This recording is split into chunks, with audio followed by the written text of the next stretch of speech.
7 minutes in. Damn, we gotta talk about that all over again. Slide in. So. Introductions. Yeah. Oh man, I'm sorry everybody. Damn.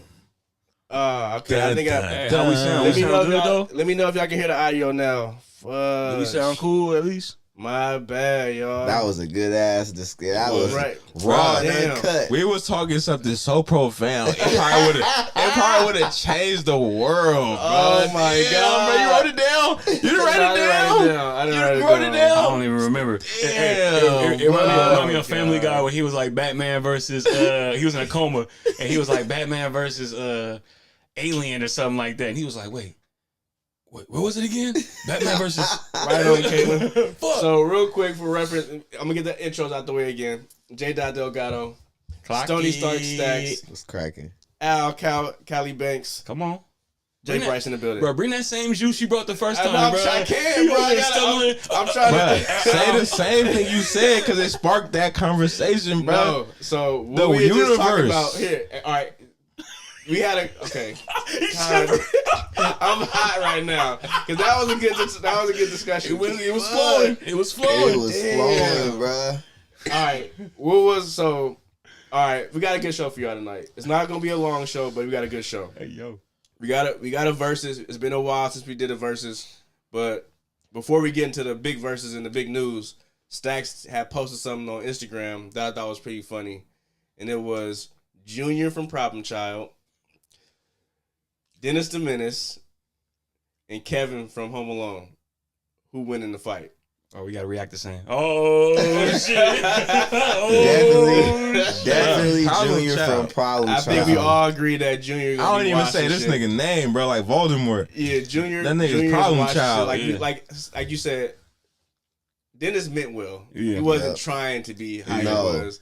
Macaulay Culkin was a good Kevin.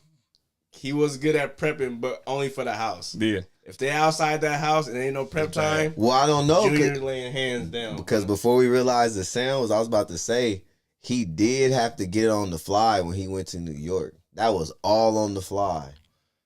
That was no prep time. Facts. The only time he had prep time when he was at his house because he knew the layout. That's true. But then when they was in New York and he just had to, he found that abandoned house and turned also, up. Let's give him some credit. When he threw them bricks, that shit was. But also, this nigga had unlimited fundage, bro. This nigga had the credit, had Pop's credit card, nigga. He nigga, Problem Child. This nigga was getting it out the mud. He was out the mud with the mischief. Demon time, born on demon time, bro. He was doing talking about on the fly though. He was like, MacGyver in front and of him, shit, like, oh yeah, I can use that. Yeah. Problem Child was him.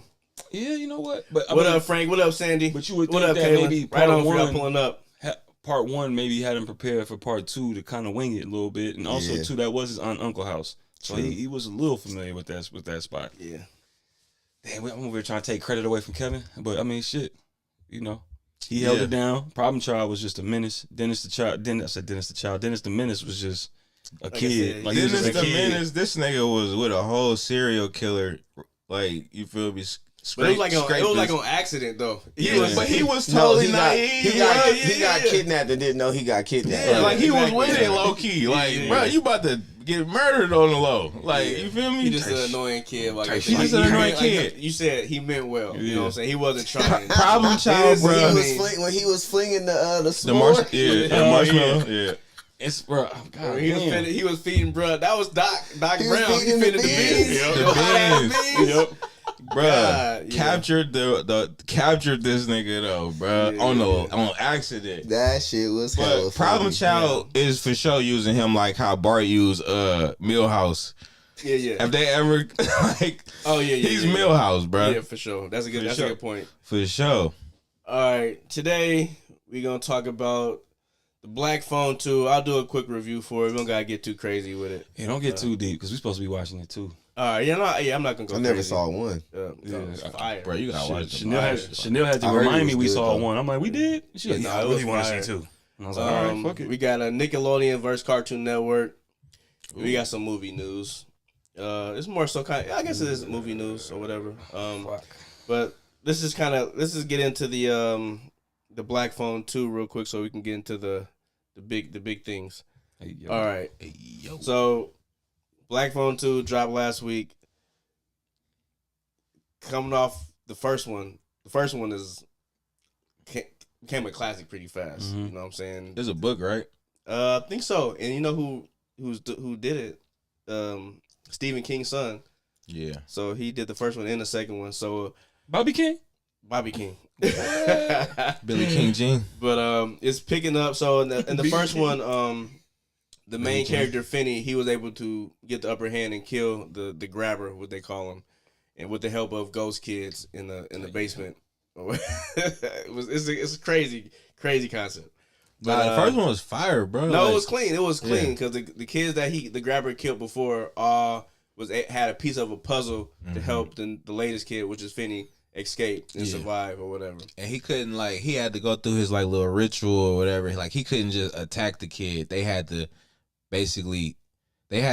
do certain things in order for him to feel justified to attack him. He had this whole crazy ritual with the mask and stuff. It was fear is first. Yeah. So he like I said, he didn't fuck with you or touch you or anything like that until he genuinely was scaring you. You know, whatever. As far as the grabber, but this one. If the first one had a little bit of supernatural, this one went full on supernatural, and it's gonna be from the trailers. It's a reference that everybody is using, and it's kind of obvious once you see the movie. Even if you see the trailer, if you see the trailer, you know what the reference is. I'm gonna go ahead and say it. It's a huge, I don't want to say rip off, but kind of Freddy Krueger, because the grabber can now enter your dreams. But not everybody's dreams. There's one character in particular, and it's Finney's sister. So it's the same girl from the first one that played the sister. I think her name was Gwen. That found him and all that. That found the house and all that. Wasn't Krueger based off of Fear too, though, right? He would only enter your dreams. He was based on, You had to know about it and think about it. And be kind of fearful. Yeah, but the grabber, before in part one, he wanted to scare you before he killed you. He wanted to get that, terrorize you basically. Yeah. But with this one, she has, now this is why I want to bring the reference to Stephen King, because I think it's related to The Shine, and I think she has it or whatever, so she can interact. Oh wait, her and her brother Finney and her can interact with the dead or ghosts, but she has it more so because she can do it in her dreams. So she can even go across generations, you know what I'm saying? She can speak to people that died or kids from ages ago, 20, 30 years ago, and kind of have a connection with them. And so I think that's why the grabber is only able to present himself in her dreams. So he's not attacking everybody in their dreams, just her in particular, the sister. And Finney, the main character, he still got the phone or whatever. Because they get isolated onto this campground or whatever, and on this campground there is a phone or whatever, and that's why I fuck with horror movies that are taking place back in the day, because you can do this, you know what I'm saying? There's still payphones or whatever, but even still, the phone rings, he still can have that conversation with the grabber that's dead obviously, but only his sister can go to sleep and see him, but he can still attack you if you're not asleep. As on some Invisible Man type shit, like some poltergeist or whatever. So he can still get at you, but only she's the only one getting approached in the dream. So like I said, there is some type of, you know what I'm saying, it's a clear kind of comparison to Freddy Krueger. They definitely took the concept or whatever. Interesting. But compared to the first one, it kind of jumps the shark a little bit more as far as the fantastical or whatever. But it still has a really good atmosphere. The story setup is fire. All the characters is fire. All the characters from the first one return. And I will say this. So there's scenes that are pretty brutal as far as child killings, I guess, or unalivings, or I should say. And you know what I'm saying? It can get pretty brutal, but at the same time, it's pretty tamed. I think it's still rated not R. worse than Art. Huh? No, Art, he's not gonna be able to compare him to nothing. No, I'm saying as far as the there's nothing ever the deleting. There's no characters they're ever gonna compare to Art. Period. This is bad. Why was this something in this movie that they show shadows or they cut? No. It was rated R. They showed you, even but it was I'll say this. It was something like a dream sequence. Okay. So my big thing is I want these movies to be rated R. It's rated R. Right. But I also want there to be death, and there is death, but it comes with a caveat. If that makes sense. Like I don't want to, like I said, I don't want to ruin it, but there is something that's surrounding the death or whatever that kind of, for me, can technically take away from the film. But throughout the whole thing, I'm enjoying it. So I'm fucking with it. And like I said, there's the parts where the Freddy Krueger aspect is added in there. And like I said, only the sister can kind of, and they do something dope. This is probably the best part of the movie. So you know it's a dream sequence because it turns into almost like the old school VHS, like the camera grainy footage. It gets super grainy. So that's how you know a character is dreaming. Right. So I'm like, oh, this fire, and it's like the sound is kind of muted, almost like the Party Next Door filter. You know, so you can hear, but it's like muffled, but you can still hear it clearly. And a lot of story is being told through that. I'm like, ooh, this is so fucking like, it's jarring, scary, and it's dope. So I hella fuck with that. And it's throughout the whole movie. So it kind of lets you know, like, what's taking place while you're awake versus, even though there's only one character that can do it, but it happens, like, kind of out of nowhere sometimes. So you can kind of be like, oh, okay. Because even though the character might be asleep, Gwen, she can still see what you're doing. You know what I'm saying? Because it's almost like an out-of-body experience. Like, even though I'm still in the bed sleeping right here, I'm standing up, walking around, going upstairs. I see everybody sitting on the couch. So it's super trippy. Yeah. But they finessed that. Like, because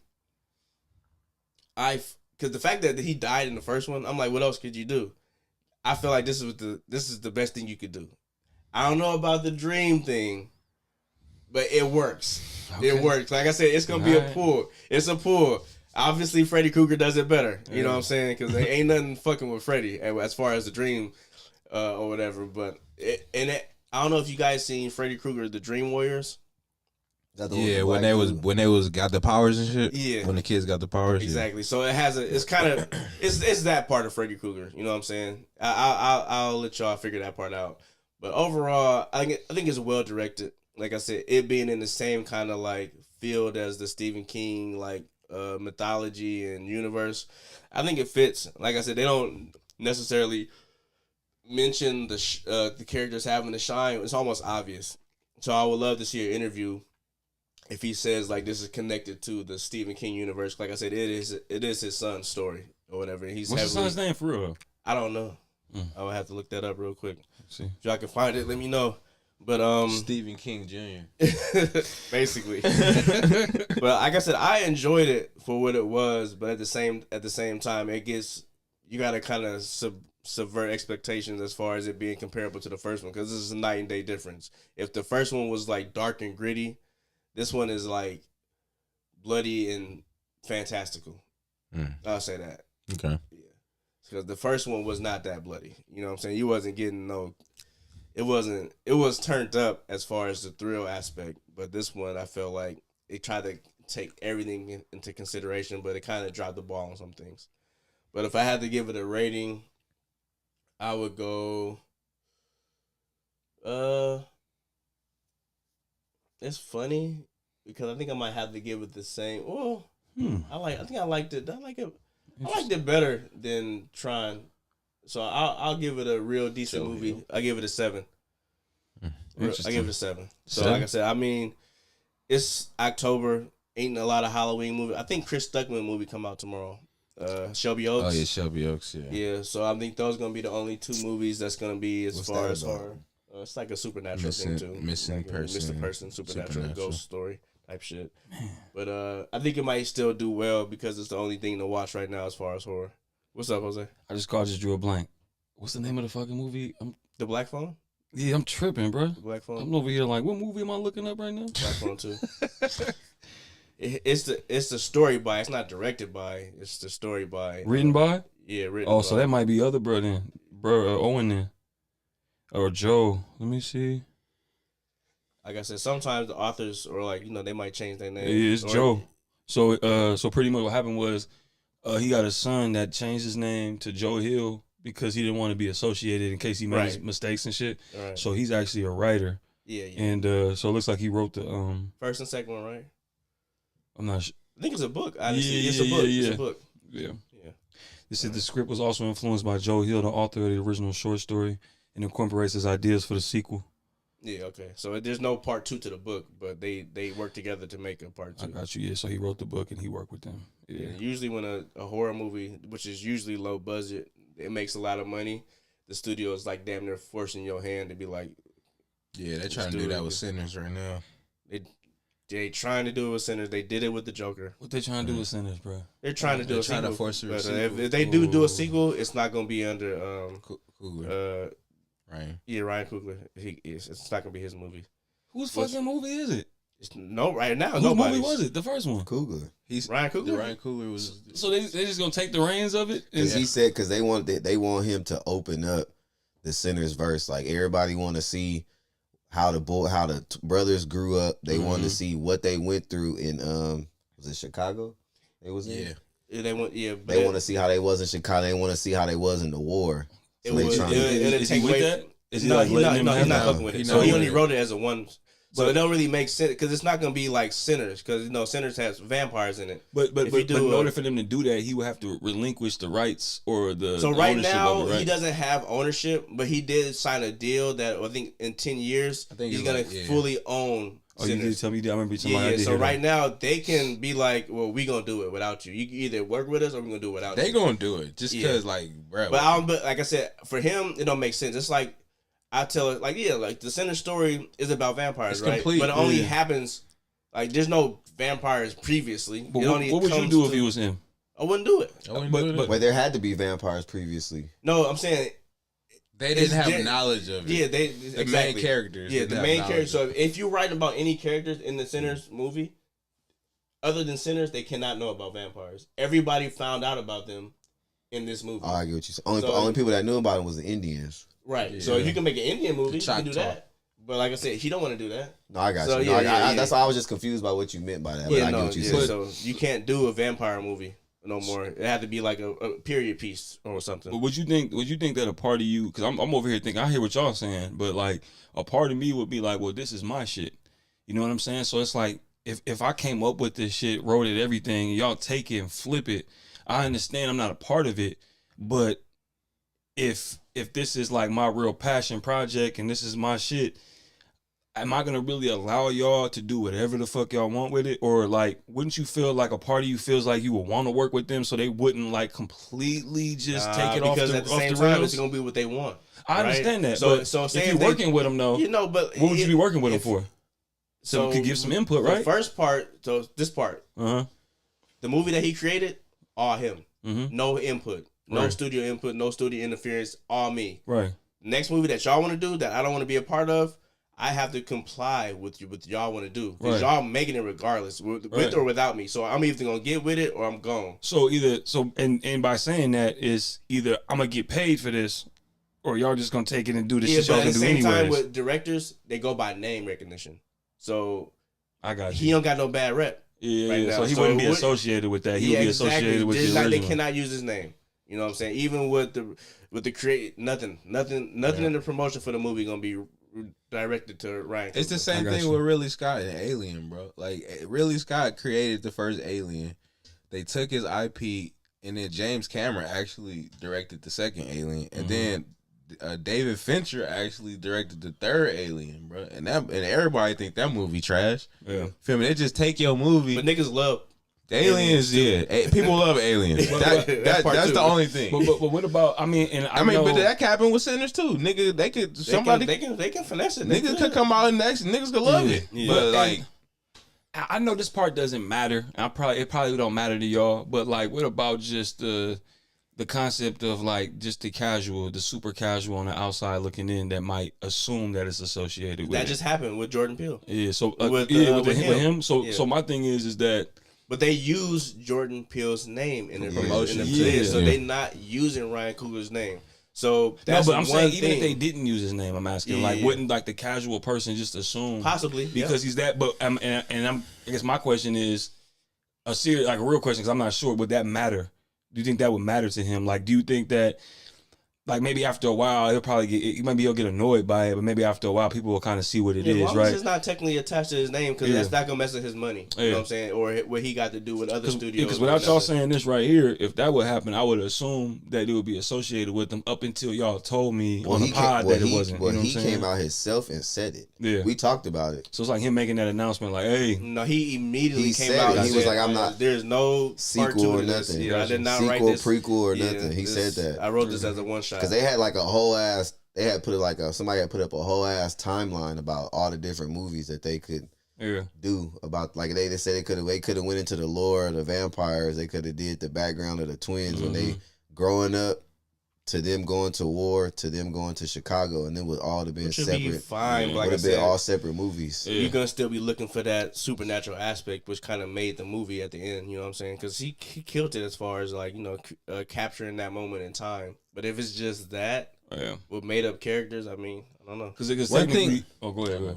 I was gonna say one thing I think that they can do is if they do like a prequel, they could go into like, because he already kind of knew about the like the hoodoo stuff, and like he just didn't believe it. So it could be like a sequel of like they're going through the Chicago and shit just happened, but they just not like noticing it. Like, you feel me? Mm-hmm. And like, it's just like supernatural shit still.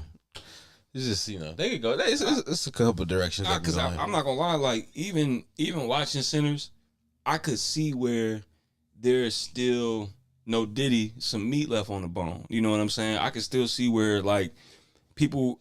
I mean, I would be interested to see what the twins was doing before they got to that point. I would be interested. I would be interested to see that, and some prequel shit to see how we led up to it. But like, I definitely see where Bruck coming from as far as not one and done, not doing no more. But if he did want to open it up and maybe be involved in that, and maybe I don't know, like obviously it's different when you got the machine, but machine that got forcing you to do it. But like if he wanted to do it and that was a part of it, I could see where he could still kind of flip it and still kind of keep going. You know what's crazy about the machine? But if you don't want to do it though, obviously the machine it's like once was exciting. What's exciting about Sinners? The vampires. Yeah. So like, but you can't do a prequel. So you force. So it's being forced. So he cannot use the same characters. It's gonna be an entirely made up new story that he did not work on, and plus they're gonna want to push that part of the story. It's a complete story. Like it's complete, bro. Like that's what he's saying. Like is there's nothing else. But there's stuff that's outside of the movie that can complete the movie for you. Like there's newspaper clippings that talks about the original vampire that came. You know what I'm saying? I forgot his name, bro. But it's like bits and pieces that you can kind of like go outside of the movie to make a whole timeline on like how where all this transpires. So go ahead, my bad. Go ahead. I was gonna say, do y'all think if they do decide to open up the Sinners verse, you think Michael B. Jordan gonna be down with it? No. Absolutely. That's his right hand man. He ain't moving. So they like why do it? Like why do it if I'm as money. They weird, bro. I completely understand. I'm just talking about just as somebody that appreciates the art of just the movie, right? Mm-hmm. Obviously, if you're gonna do it without Michael B. Jordan and you're gonna have them same characters but a different actor, it's obvious that they might not even do that though. Yeah, but I'm just trying to figure out any if type they're of smart, way. they would not use any characters in. But also too, if they didn't, would it be as appealing? To, you see what I'm saying? So it's like, what's the whole for point us, anyways? No, but for them, they see this. But I guess my thing is kind of like there has to be, and I understand probably not, but I mean you would think that there's somebody in the room that would want to like bridge the gap.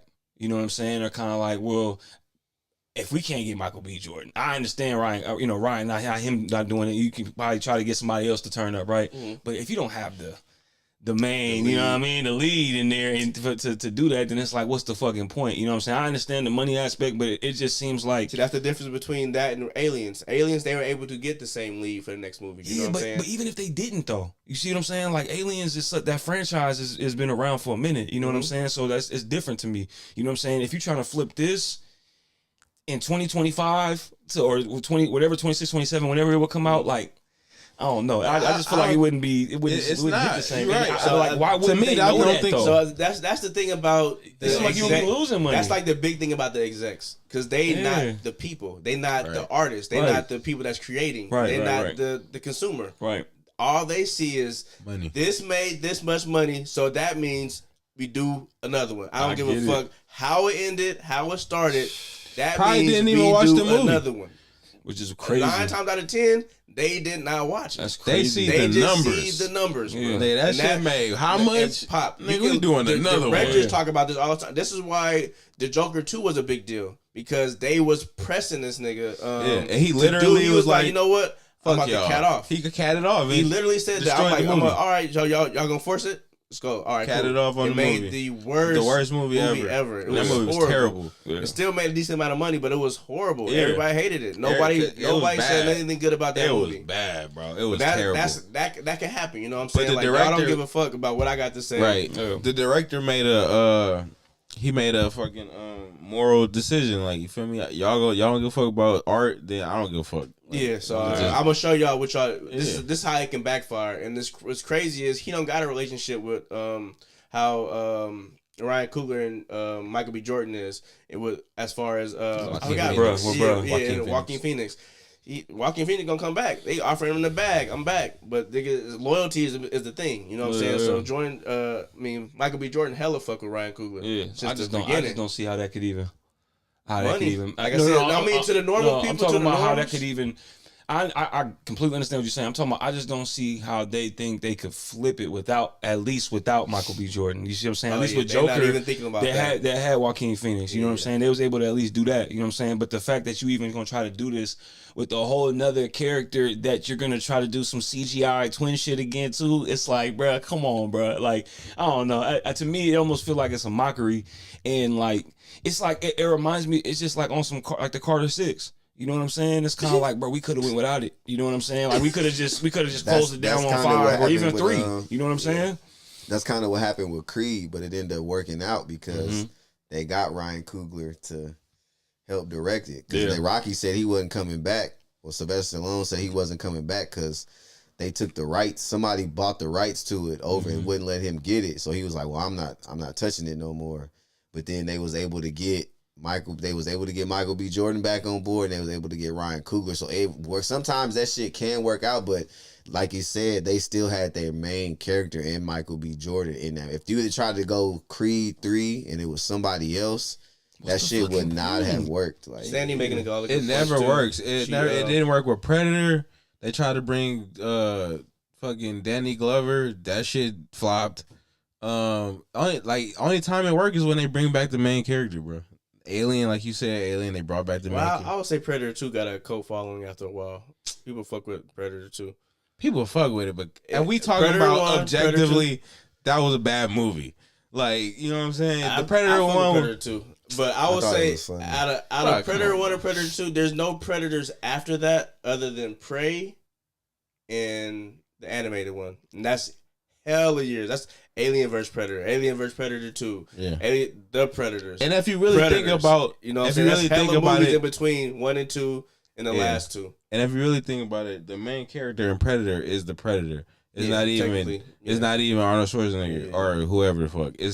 We coming to see the Predator. You feel me? We ain't coming to see. That's big facts. You feel me? So like, it only work if you bring back the main nigga. Yeah. That's who made it successful.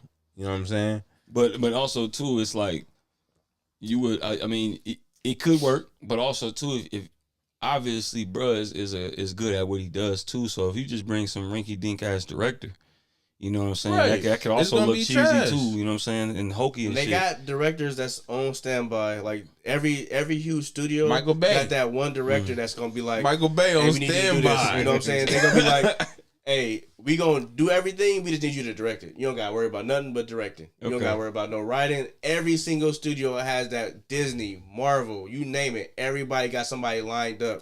You know what I'm saying? Like some directors got niggas lined up. Facts. Like Steven Spielberg got niggas lined up for like when he doing movies.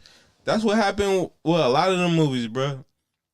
Steven Spielberg was supposed to direct a lot of them movies, bro, but he just was. You feel me? He's doing something else, so he just had one of his little partners do it. And then that's a big for what you call that thing, Nightmare on Elm Street. Nightmare Before Christmas. What? I think people say that technically. Oh yeah, Steven Spielberg technically directed it, but his name is not on. Yeah. Or no, I think Tim Burton. No, Tim Burton is like that. So Tim Burton, they say his name, but he technically didn't direct the movie. But everybody say he was technically the director. So but if you ask anybody, a normal person who directed Nightmare Before Christmas, they gonna say Tim Burton. Right. Yeah, well, Sandy said a lot of folks is not other community might refuse to go see it, and that's like people that's kind of like savvy to what Ryan Coogler, because he did hella press, because the movie just killed gangbusters. You know what I'm saying? So he's talking to hella people, and that's one of the main talking points. Like, can we see these characters return? He's like, nah. I mean, they can do what they want to do, but as far as me being involved, I'm not gonna be involved. They decide to move forward, and I'll give, like, you know, as of right now, there's no talks of there being another one. Right. But if they were to do it, it's not involved with him. Yeah. Because right now he's doing X-Files. Yeah, the reboot of X-Files.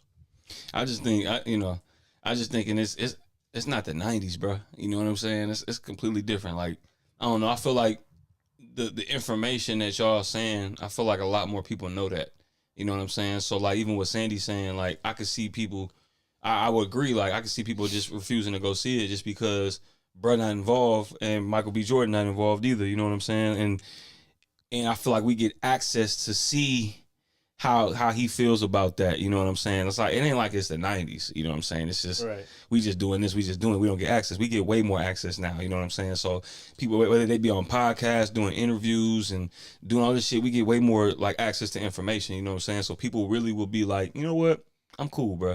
You know what I'm saying? But I don't know. I feel like even if they did this shit in the 90s, it still wouldn't work out. You know what I'm saying? Without your lead, bro.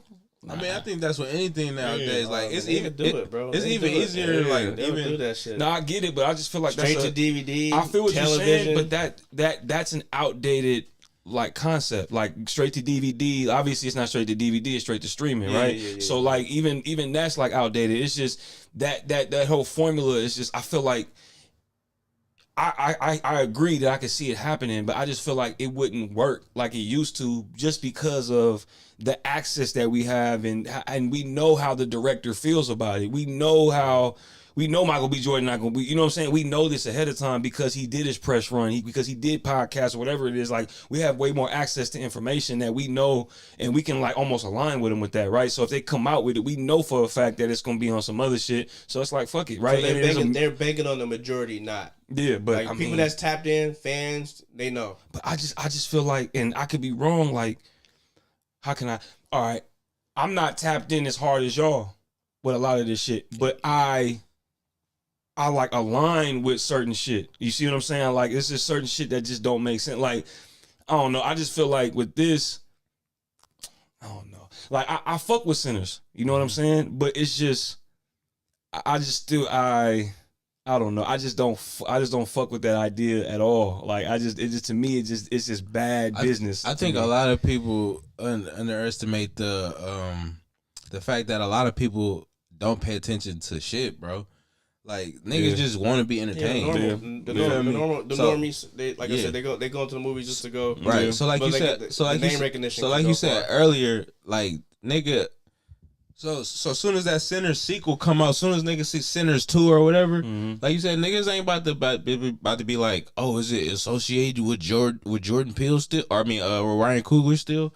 Niggas about to just go see it. You feel me? A lot of like you said, we tapped in a little bit because we actually fuck with movies and shit. We like cinematography and all that nerd ass shit. But most niggas don't fuck with that shit. Yeah, bro. I get it. You feel me? It's just like how you in football. I get it. You know plays and shit. You know defensive stance techniques.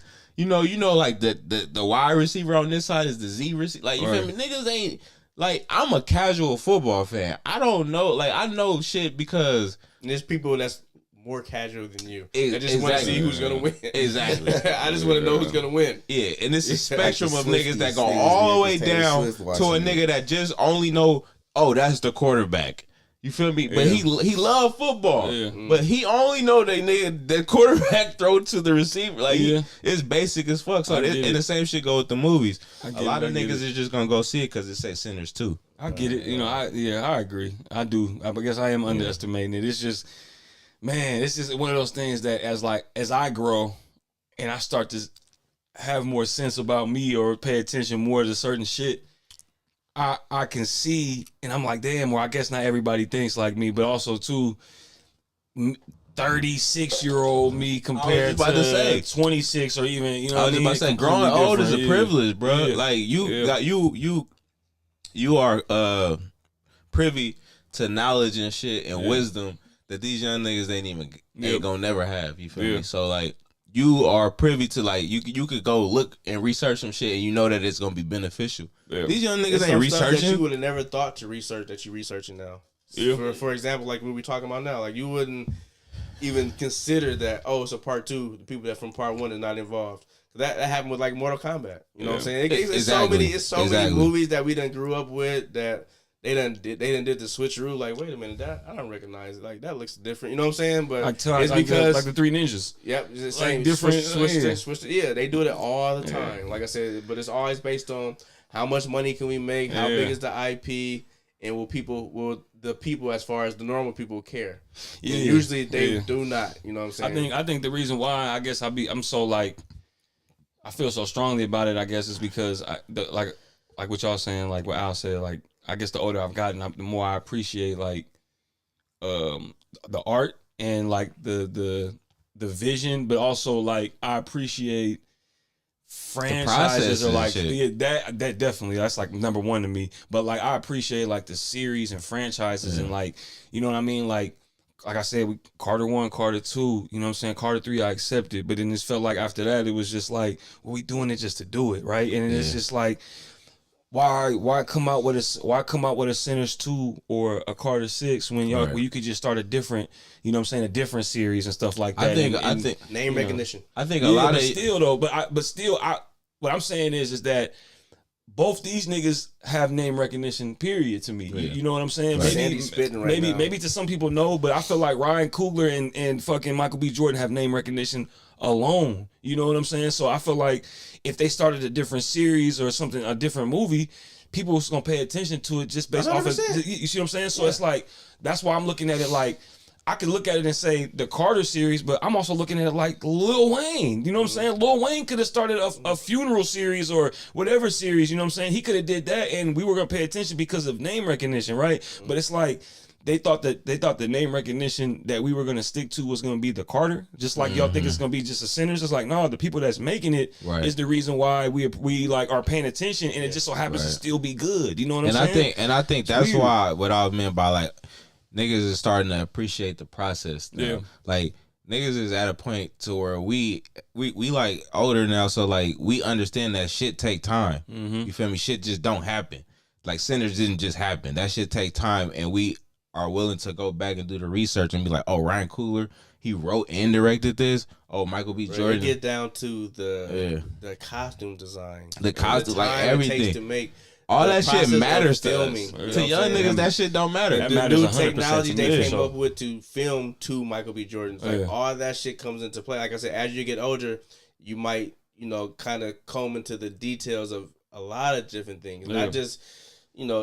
Any genre of entertainment or whatever you might be into, you'll start getting into the more in-depth things, like different writers. Oh, this person actually helped write this part, or this person actually improv this part. You know what I'm saying? Ooh. You get come on, bro. And that make it more clean because it's like it's not service level now. Like obviously we could all look at some shit, and I think that's why a lot of young niggas for sure more so listen to like the beats and shit more so like they don't care about the lyrics and shit because they don't really respect the process. Right. It's surface level, it's in your face, the beat slap, this is a good song. Yeah. You feel me? That's all that matters. I don't care how it was made, I don't got the time or the patience. I don't care. To that. You feel me? Like you talking to niggas that used to watch the Fade to Black videos, you know what I'm saying? Right. Of the Jay-Z going to go shop for his beats for the Black album. Niggas used to watch Lil Wayne recording, you know what I'm saying? Let me use this moment to just do a quick transition. Because we've been on this for a minute. But as far as the same topic as music, something that had just came up with your boy Drake and reference tracks. Oh yeah. And I know you kind of found out about it. You let us know about it, so just elaborate on what you came across basically. Maybe chat might help us with more information, but based off of what I found, it sounded like the lyric on Not Like Us where Kendrick mentions somebody named Beam or whatever.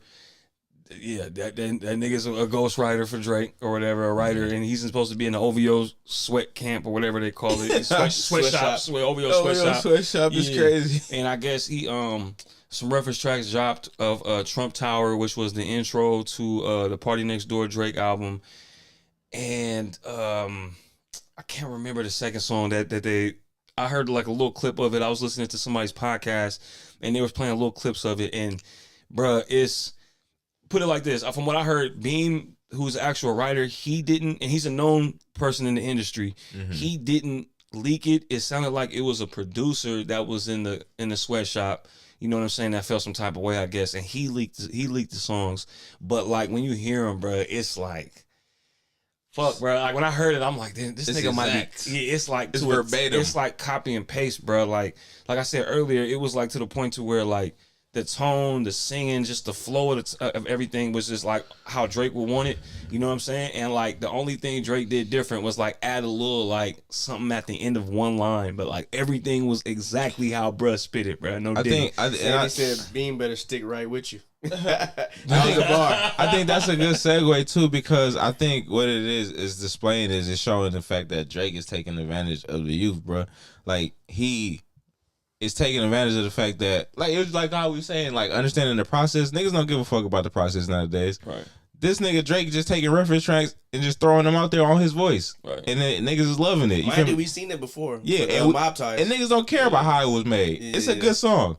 Niggas don't give a fuck about how it was made. So I have a but only us that. old niggas care because we care about the process. Yeah. But I wonder why is it put so much under a microscope when it comes to Drake doing it, when there's hella other artists. Because he's number one. I'm talking about big, but there's other way big because ass he's number artists one. that do he's it. number one. He's number one. But I mean, you could say Breezy is right up there with him. No, we Breezy's talking about not a rapper. Yeah, Breezy's not a rapper. But so we still, talking about in rappers the rap now. community, that's a big deal. So like, if you was one of the best battle rappers, and you come to find out that you wasn't writing your battle raps, it was somebody else. So you not the best battle rapper. You can say it the best, but the dude that's writing it is the best battle rapper. So like when it comes to rapper, the ego and the prowess behind it is way more higher than you getting the singing, which is like I said, the singing reference tracks and stuff like that. That's been known. You've been had Babyface, like people. They've been doing that since the beginning of time. Exactly. Whitney Houston, Prince, Michael Jackson. Also, R&B is literally a group project. Yeah, it's been a known fact because it's about the person that's performing it. And also, singing is like you not to say like that rappers don't have talent, because rapping is a talent, right? But singing is a talent, bro. Like niggas, say if you can write a clean ass song, but can you sing?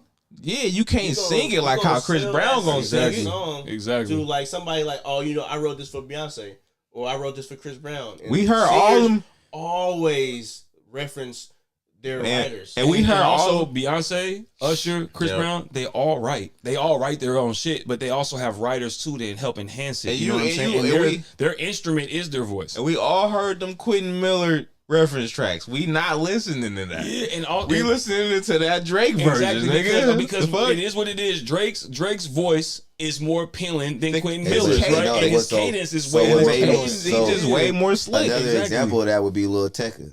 He just never released who he wrote for. He said it. He's like, I done wrote for some of y'all favorite rappers, but that's my bread and butter, so there's no need for me to go ahead and name drop. Yeah. But then I guess they start trying to like downplay him a little bit. So that's when he started coming out rapping himself, but nobody really took to it because of how he looks. He had a cool sound or whatever, but you got to have the overall image of like, you know what I'm saying, to be able to sell it. Like, you know what I mean? But if you're talented, real quick, Erykah Badu just came out and said she won an Oscar for a song, or a Grammy for a song that Jill Scott wrote. Before Jill Scott was Jill Scott. But Jill Scott is still talented. So she ended up coming out, but it was through hard work, you know what I'm saying? But she don't have the look. Erykah Badu got the look. Exactly. You know She did a song with I think it was the Black Eyed Peas or whatever. Think about some other people who don't got the look. Oh no, she did a song with the Roots. Excuse me, it was the Roots, and Jill Scott was fucking with the Roots. But it was crazy because like I think a few years later, the reference track, Jill Scott came out and performed it live or whatever. So I'm just saying, like, but between them, Erykah Badu always was like, she didn't know at the time she won, but she made sure she shot her out for it. You know what I'm saying? So this is, I've had this conversation a million times. So this is like right up my alley right now. You know what I'm saying? No Diddy. But like, so I've had this conversation with Chanel. The Beyonce is Beyonce, right? But she got a reference track from Neo, right? And hit, right? Was it to the left? Yeah. Yeah. Hit. I remember right? that. To the left. Think about this. Didn't Neo write that? Neo wrote that, right? Yeah. Neo penned a lot of hits, just like The Dream, right? Bro, we can all admit that Neo and The Dream, they both don't have the look, bro. You know what I'm saying? Neo got the look because he wore the hat. You know what I'm saying? He wore that hat on. He always had on a hat, and he was dancing and looking smooth, right? Literally, But his PR team told him to wear that. Yes, hat. bro. And if you 'Cause he stop and bald. look at it, bro, I'm like, bro. if you actually look at Dream and you look at Neo, stupid ass talented, done wrote hella hits. They just don't have the look. You know what I'm saying? That's what a lot of times what happens. Like a lot of these people don't have the look, but they got the talent though. You know what I'm saying? They got the pen. So it's like, and then after a while, just like what you said, like Lil Tech or whatever, they want to, all right, fuck it, let me come out. Look at You know what I'm Rich saying? Boy. Yeah, it's Remember like, Rich Boy? what? Nigga from Alabama. Oh yeah. That nigga was hella Come on. ugly, but that nigga's songs was going crazy. Come on, bro. But like that, Millionaire. but that's how it works. You got a lot of people, especially like rappers. I get it, but we talking about like I'm gonna just go specific, like just singers, bro. Like just singers, yeah. because if you break that down, to be a singer, to be a rapper, it's a little bit more of a loose image. We can make some shit work, you know what I'm saying? Put on a hat or whatever, we can make it work. But for be a singer, you almost have to be like a sex symbol, you know what I'm saying? You got to come off like, You can be grimy and be a rapper. yeah, you got to have some type of like lane, some type of image, right? So it's like, bro, both them niggas is ugly, bro. You know what I'm saying? Like they like straight up, bro. They don't have the look, you know what I'm saying? But they got the sound though. You know what I'm saying? And like to me, Dreams. To me, I don't really fuck with the Dream voice like that, but I know for a fact that he got the pen, right? I fuck more with Neil's voice, but I know for a fact he got the pen. You know what I'm saying? The Dream had the worst freaking bars on the Let God Sort Him Out. I hated his verse. Yes. Life is nothing simple, but there ain't no way around it. Like, bro, what are you talking about? But this nigga be penning shit, bro. There's a reason why. He be I think fucking niggas might with look it. at Drake funny too because of like the shit that he rap about. For sure. So that could also play into play. Yeah. And then you go through all these different beefs and people start to question like, damn, did he like it's just I think it's like I said, the fact that he's a bigger name, then people start to question, okay, well he wrote this verse about Common.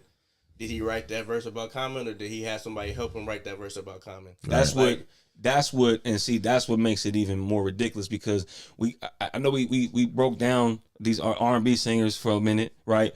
And circling back to the rap, hip hop is more like, I don't know about how y'all feel, but for me, I've always felt, I've said this before, I've always felt like it's more personal.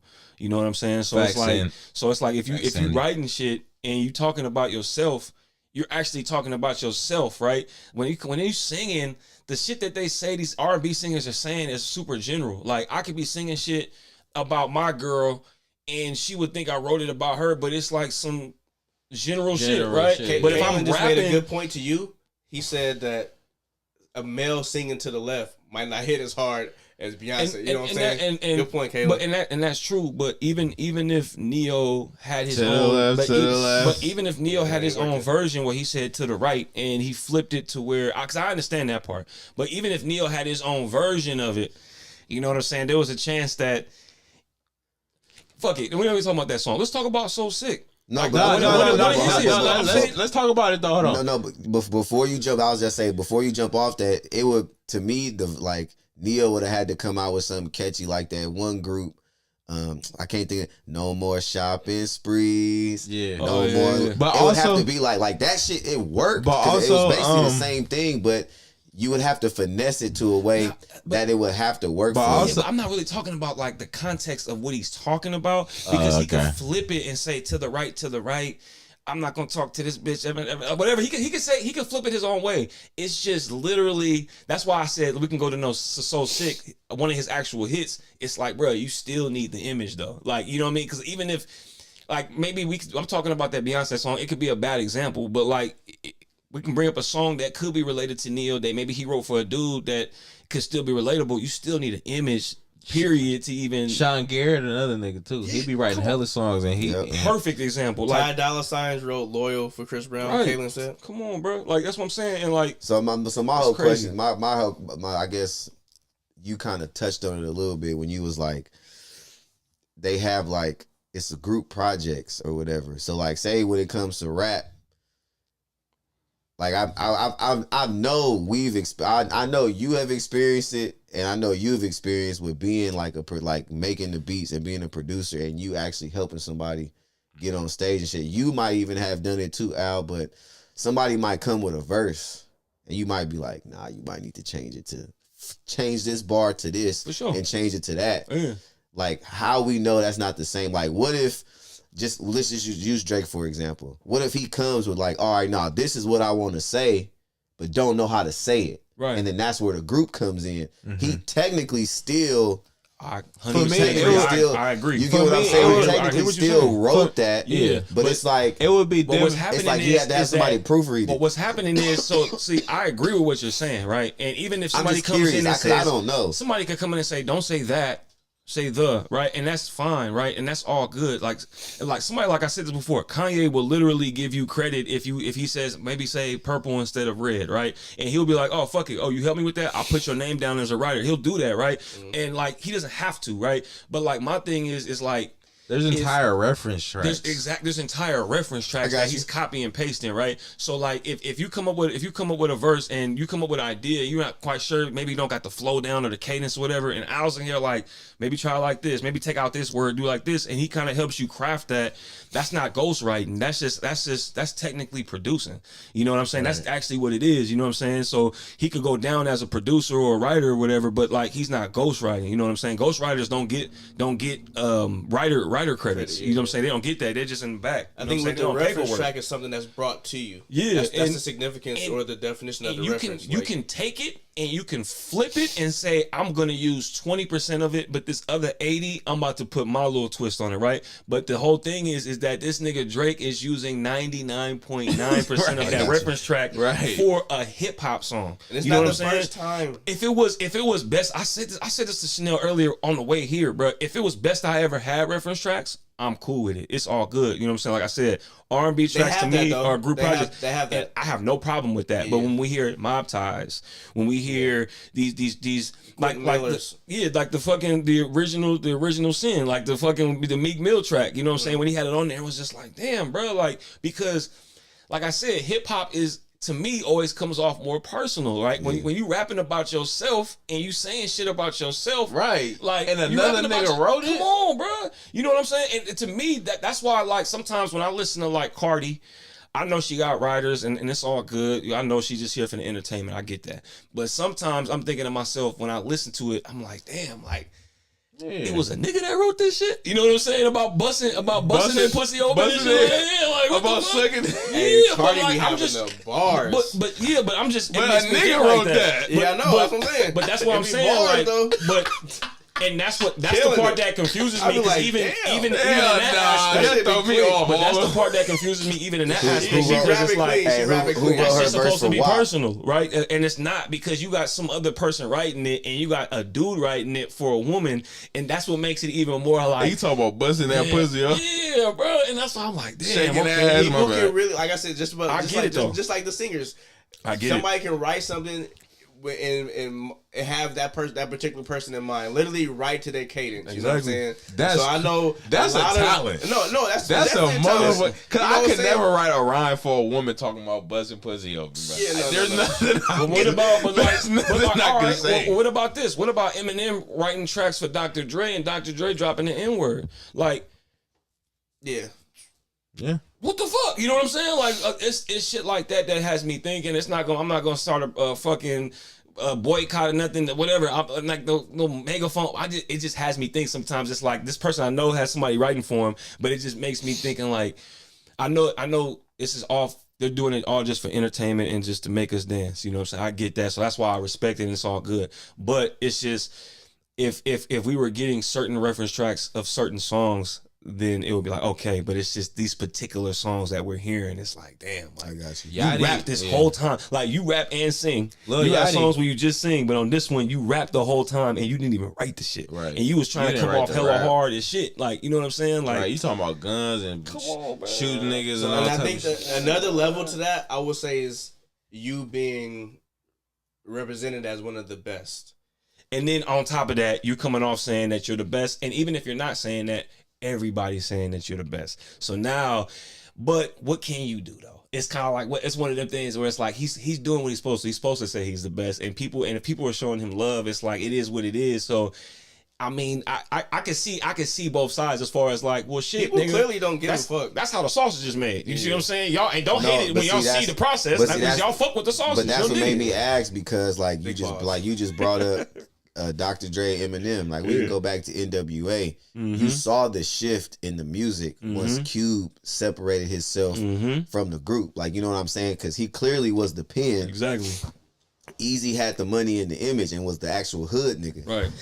But they acting like, and that's how we talk about the movie shit. They acting like that's the only thing that matters though. Like they acting, and I feel like that's like a shot at us, like at our intelligence. You know what I'm saying? Because it's like we don't just listen to the voice. We appreciate the cadence, the flow, the bars, and everything. But it's like I can tell when something's different going on. I could tell when Nicki had a different writer.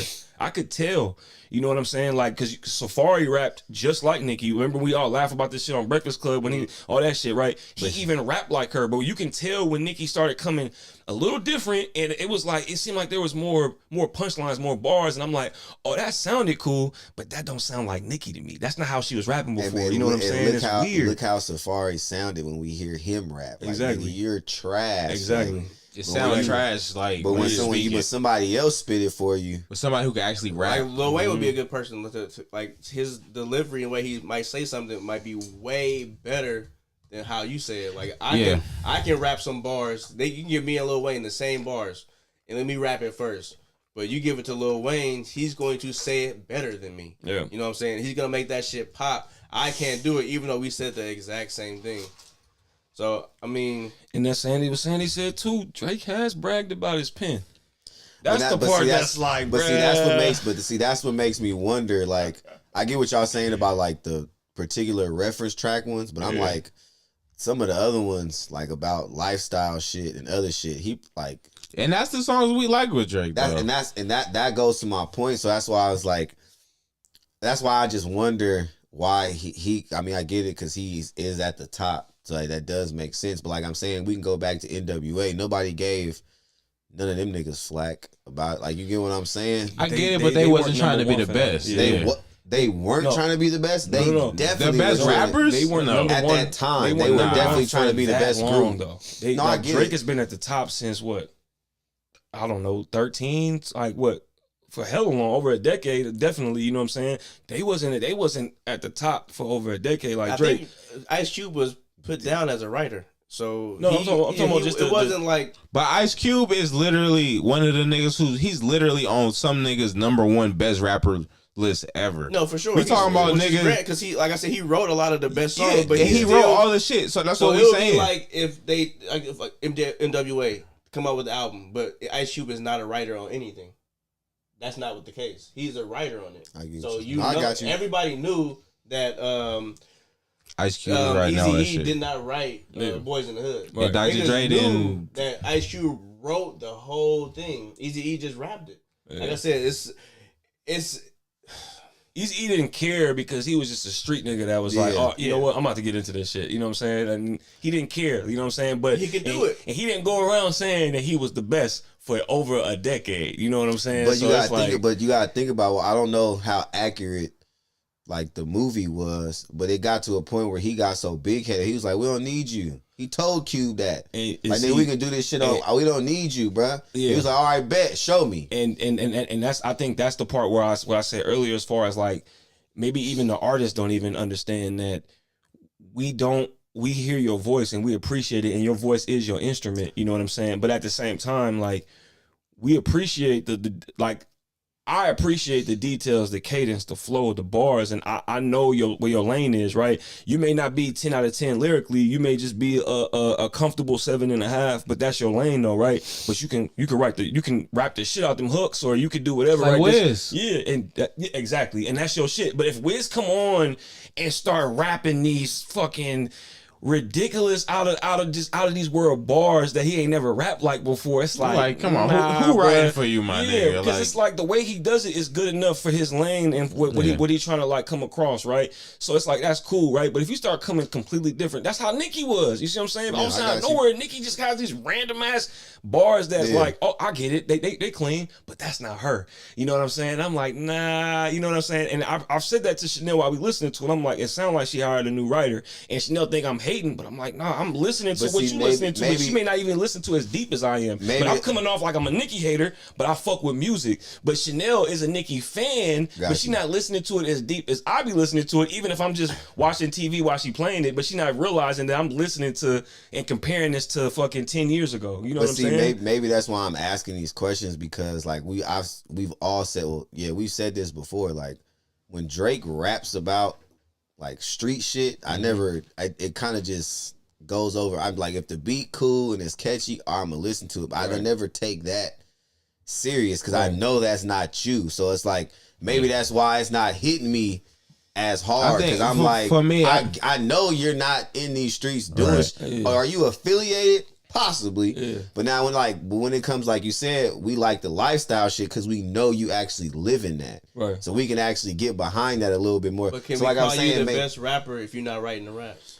Well, see, that's the thing of me. I never considered Drake the best rapper. He does. I consider him like to be one of the best artists. Top artist. Yeah, the top artist. And we said that too when we talked about the whole Kendrick and Drake shit. Like I never said he was the best. Same thing with Chris Brown. Like I don't even think Chris Brown is the best singer. I just think he's the best. He's one of the best. He's technically the Michael Jackson of our era. Like, you know, that's what made me bring him up, because he is up there. Like that's how I look at it. Like, you know what I mean? Like even when I hear Chris Brown rap, I'm like, I can't believe some of the hard tough shit. I can't necessarily get behind it. But you know what? But it's I can cool tell that though. he's Like, writing it though. But you know, it's funny. Even when Chris Brown raps, I can tell that he's writing it because it's not over the top. No, he said it. He said it on his $1 million worth of game interview. He was like, "This table that we're sitting at, this is where He's like, we see it as a competition. We'll all throw out a topic or something that we want to write, a song I got coming up, and everybody write a verse." And he was like, I may take the first verse from this person's shit and then put the second verse from my shit and then take the third verse. You know what I'm saying? So it's still like, that's why I'm saying. So some of the shit I'm like, all right, but when he talking about girls and cars and clothes and all, I'm like, I can get behind it because I feel like that's the lifestyle he actually lives. Right. So I'm saying maybe that's why, to me, when it comes to Drake, it's not that big of a deal, because I know you're not I know you get what I'm saying. This is how I break it down though. So as far as like an artist, I wouldn't even consider him the best artist. I always consider him the best entertainer, because he can entertain the shit out of some people. But an artist creates. So if you're not in the process of creating, I don't want to put you in a category of somebody who, I wrote this and performed this and I'm up there with you, versus you took this and said it and you're up there. You know what I'm saying? But I did the groundwork and I'm up there with you. So like I said, I'm gonna separate like that. Like I said, you can be the greatest entertainer, but you're not gonna be the greatest artist, because the artist is taking everything from the ground up and doing it themselves. So it's like, I'm not getting any help, but I'm considered one of the best. You're getting help across all lanes. Like I said, granted, like I said, you killing it with that. But at the same time, you can't be compared to me because I'm doing it myself. That's just like a rapper that will make his own beats, his own lyrics, in his own mix, versus a rapper that just, hey, I need a beat. Or, you know what I'm saying? It's gonna be a little different, because this person is completely involved in the art. You know what I'm saying? He's literally the artist versus the entertainer. So I'm always gonna make that separation. I think that's, at the end of the day, that's where it should always fall. Like, are you an entertainer or are you an artist? I think it should be a separation between that. I think I agree with Stacks for sure on the fact that when he was saying like that Drake is like I never for me, and I know the world thinks of him as like the top 3 rapper or whatever, but I never associated him with like the top rapper, like you feel me, like lyricist, you feel me, but like as far as just like for the sake of throwing the name out there, rapper, like he's obviously top 3 in that, but like I agree with Stacks. I think that the rappers who are in the industry are well known, like niggas who write for niggas, Jadakiss, Big Sean, them type of niggas, niggas who change the culture, who even Wayne niggas come out like, oh yeah, he invented this whole style of rapping, you feel me? We all know these niggas, you feel me? But like Jose was saying earlier, it's the look, bro. Like it's the look, it's the persona, you feel me? Drake got the persona, he got the look, and he just what everybody wants to, as far as what they want they favorite rapper to look like is this nigga Drake. But also too, like final thoughts. But also going back to what you said, as far as like I still consider him an artist for like a loose definition of it, just for like a lack of a proper definition, I guess, because he still goes through the process. Yeah, you still go through the process. You're still picking. You're still shopping for the groceries. You know what I'm saying? You still gotta perform it. You know what I'm saying? And for me, like, I mean, for real. And at the same time, for me, I don't really look at Drake as I think for me, the only way Drake entertains me is through the art. You know what I'm saying? So like, other than that, it's like nothing else he really does really entertains me or moves me. It's just the art that moves me. You know what I'm saying? So like, I'll put him there for just, I guess, a lack of another. To come up with a different word, you know what I'm saying? But like, that's where I circle back to, like, fuck the entertaining or even the artist thing. I'm gonna just call him a pop star. I'd rather stick firm with the pop star rather than him being a rapper or R&B singer. You know what I'm saying? Like, because you just making popular music. That's just what you're doing. You know what I'm saying? But it's just you're using this R&B philosophy, the group project formula in hip hop. And it's like to an extent, and I think the one thing that I was thinking about earlier that I remember seeing a XXL or a Source top 10 rapper list, right? And I remember number 4, it was top 5. Dr. Dre was on there, like 3 or 4, right? And I remember, this is years ago. I don't know if y'all remember this, but this is years ago. This might have been like 15, 20 years ago. And he was on there, and I remember I was like, he's on what list? It was either a XXL top 10 top hip hop artist of that year or a Source or whatever, right? And I remember when they revealed that he was like number 3 or 4, I was like, where? It's like when Wayne had the interview. They got Gucci over Gucci who? Yeah, like shit like that. It's kind of like, you know what I'm saying? Because at that time, they considered Dr. Dre a rapper enough to put him on the top 10 rappers of that year, like you know what I'm saying? And at that time, it's been a known fact that he's never written this shit. Yep. We all know that, right? But why is he getting put? You know what I'm saying? That's how I view it. And I'm not gonna lie, like I know how y'all feel, but like I felt the same way when I saw Future on the top 10 rap MC list. I was like, what? I think it goes to that saying where people be like, he's your favorite rapper's favorite rapper. Yeah. Them the niggas who like got the bars. You feel me? All them other niggas like, yeah. I don't know, man. All right. Well, I think we all had something that was pretty much well said. My last question to y'all. This is my real question that I had, like for real. Do y'all think, based off of the case being thrown out, these reference track news, all this shit like that? I mean, October is almost over. You know what I'm saying? There's no real lead single right now. Does it seem like we're gonna go another October without it? Because it almost seemed like we talked about timing last week, right? The timing seems a little off right now to be dropping this, because the block is hot right now. Everybody talking about these reference tracks, and you're gonna drop a single or album. Everybody gonna automatically assume that you didn't write this shit or not gonna respect it, right? So it's like the timing is off. It's almost like, do you have to wait till next October or just wait until like a random time next year, like in March or something like that? You know what I'm saying? So for the summertime, I see both sides of it. Mm-hmm. Timing could be bad because of the shit that, like you said, the case and these reference tracks being leaked. But the flip side of it, he could still drop to show people like, nah, nigga, I can do this. But like, you get what I'm saying? But it has to be a hit though. But it has to be. Right, so that's why I'm saying I see both sides of it, but I'm like, it's a lot more weighing down on if you do drop and it flops. Like, but that's why I'm saying it has to be a hit if he does. If you got reference tracks in the past and you had shit written for you and people make fun of you, right? But your next album is either full of reference tracks or full of shit people wrote for you, right? You're not gonna feel some type of way dropping this shit. Or maybe you might feel like more ballsy dropping your shit because you didn't get shit written for you, right? So it's like we don't know. That's what right? I'm saying. That's what I'm saying. Yeah. That's both sides of the coin. I would think that if you have the audacity to drop still in October, you obviously have some type of confidence in something that you're dropping, right? But if you don't drop, I felt like the timing is off, and these events is kind of like shifted things a little bit. So what I was saying, if I could be, am I tripping, or did we go 2 summers without a Drake hit? This year and last year, right? Because the beef was last year, right? It was May, right? Yeah. So nothing, not last year, nothing this year. So it's like you went 2 summers, no hits. You know what I'm saying, and shit like that. So it's like when we think you're gonna drop, you don't drop again. So we gotta wait till hopefully that 3rd summer you gonna.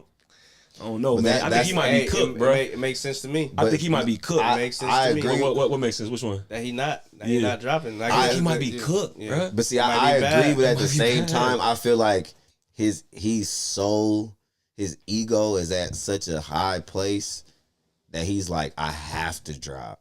Because if I don't, people are gonna be saying exactly what you're saying. I'm cooked, and he don't want that. But what about the point of like what I said before, as far as like if Drake dropped, he got to come correct. No, I'm agreeing. That's why I just literally it has to be a hit. Like it's bad timing to do it right now. The supposed release unless you felt like you had a hit though. The supposed release date is released it though. No, I know. 25th is that this weekend? Yep. Yeah. So supposedly that's when. It was either the 25th or the 28th. I can't remember, but it was the 20-something. Yeah. All right, final thoughts real quick because we got super chat. No, I mean that's it. I was just answering to Jose's question. I just, like I said, I see both sides of it. Like I almost feel like if he doesn't drop, he's gonna take himself completely out, and it's like nobody's gonna be like, well, bro, you haven't dropped. Fuck it, we're not looking for it no more. Which like I said, which brought my question of like. What kind of like what do you have that you think that you have the confidence to do the lawsuit and to go through with like the shit that you was trying to do? Like that's why I kept asking that question. Like what the fuck? Like why does he feel so confident doing it, right? And the fact it's thrown out and it's kind of like, damn, that answers my question. You really had nothing. You know what I'm saying? It's weird. We'll have to continue this at the end of October. When October is done. Well, this will be a better way. I think next week. We'll have a better idea. Because if it don't drop this weekend, because it'll be past the 25th, it'll be past the 28th. Exactly. You know what I'm saying? But technically next week it'll still be October. You know what I'm saying? So I don't know, but it's interesting. I'm just interested to see what's gonna come of it, or what's not gonna come of it. Sandy said, "Do y'all have any thoughts on Gucci talking about his schizophrenia?" He said he's schizophrenic and bipolar. But I thought, what's worse? I mean, aren't they kind of the same thing?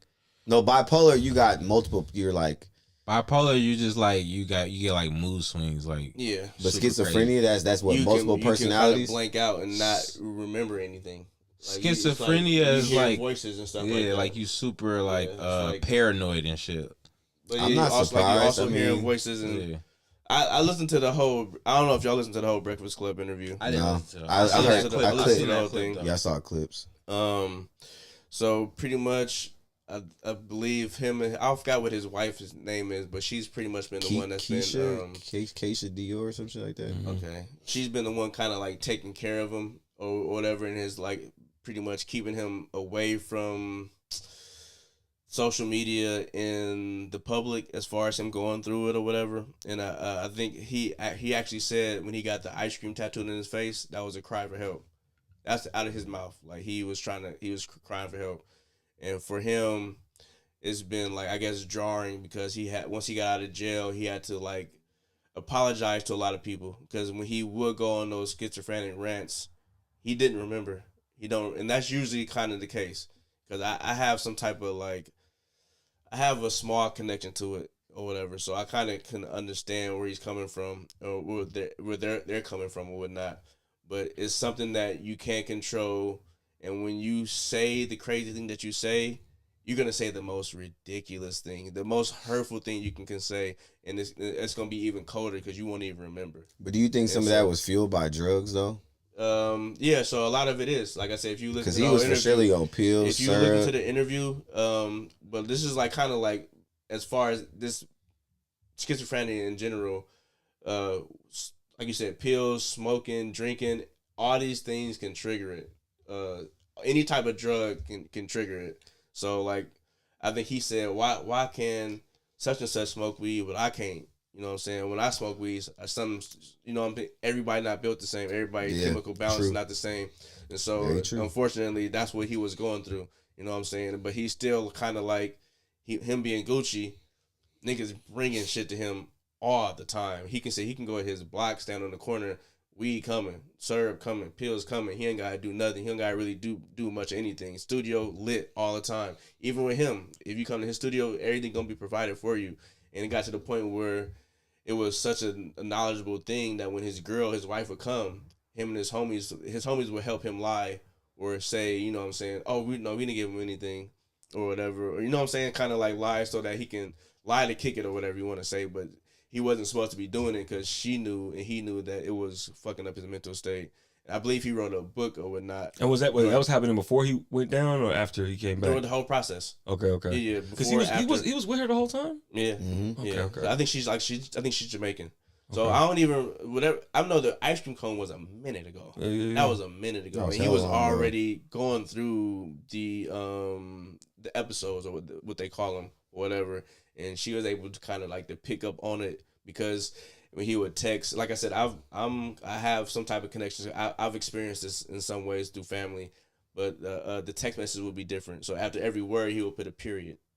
You know, she like, okay, this nigga's tripping. Or he'll like be outside standing on the porch, but he wouldn't come in the house, but he wouldn't have a reason why.